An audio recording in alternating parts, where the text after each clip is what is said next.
మాజీ మంత్రి ఆలపాటి రాజాను ఎమ్మెల్సీగా గెలిపించుకోవాలని పిలుపునిస్తూ నర్సరావుపేటలో తెలుగుదేశం పార్టీ ఆత్మీయ సమావేశం నిర్వహించింది.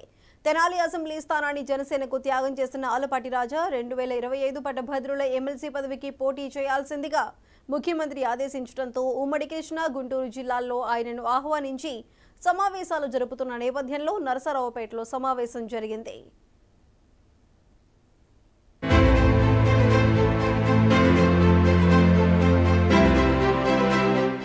కూటమి పార్టీల పొత్తు కారణంగా తెలంగాణ స్థానాన్ని జనసేనకు కేటాయించడంతో ఆలపాటి రాజా తన టీడీపీ టికెట్ కోల్పోవలసి వచ్చింది.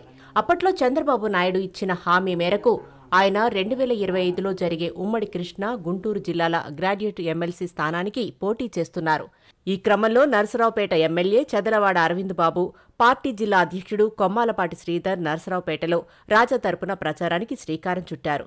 జమీందార్ ఫంక్షన్ హాల్లో జరిగిన కార్యక్రమంలో పార్టీ శ్రేణులు పెద్ద ఎత్తున పాల్గొనగా ఆలపాటి రాజాను గెలిపించాల్సిన అవసరాన్ని వారు వివరించారు. ఎమ్మెల్సీ అభ్యర్థి ఆలపాటి రాజేంద్ర ప్రసాద్ మాట్లాడుతూ చంద్రబాబు నాయుడు ఆధ్వర్యంలో నడుస్తున్న ప్రభుత్వం తీరును గత ప్రభుత్వంతో బేజారు వేసుకోవాలని కోరారు. విశ్వాసాన్ని, నమ్మకాన్ని వమ్ము చేయకుండా పాలన కొనసాగుతుందని చెప్పి నమ్మకంతో ఈ రోజున ప్రజల్లోకి వస్తూ ఉన్నాం.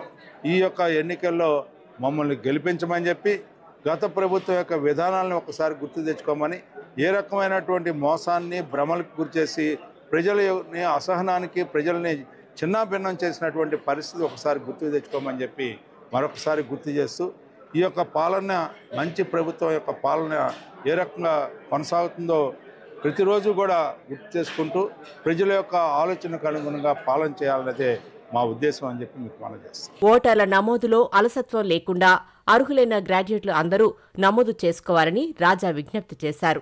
ఎక్కడ పట్టభద్రులు ఉన్నారో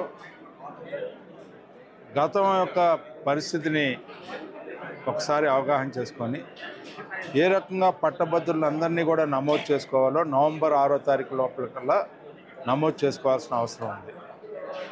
అంతేకాకుండా ఎవరైతే 2021 నాటికి పట్టభద్రులై ఉన్నారో వాళ్ళందరూ కూడా అర్హులే. గతంలో ఓటు ఉందని చెప్పి వాళ్ళకి ఓటు నమోదు చేసుకోవాల్సిన అవసరం లేదు అని అనుకుంటే పొరపాటు. అందరూ కూడా నమోదు చేసుకోవాల్సిన అవసరం ఉంది. ఈ కార్యక్రమంలో కూటమి పార్టీల నాయకులు, కార్యకర్తలు, యువకులు, మహిళలు, పట్టభద్రులు ఉత్సాహంతో పాల్గొని ఆలపాటి రాజా గెలుపుకు కృషి చేస్తామని ప్రకటించారు.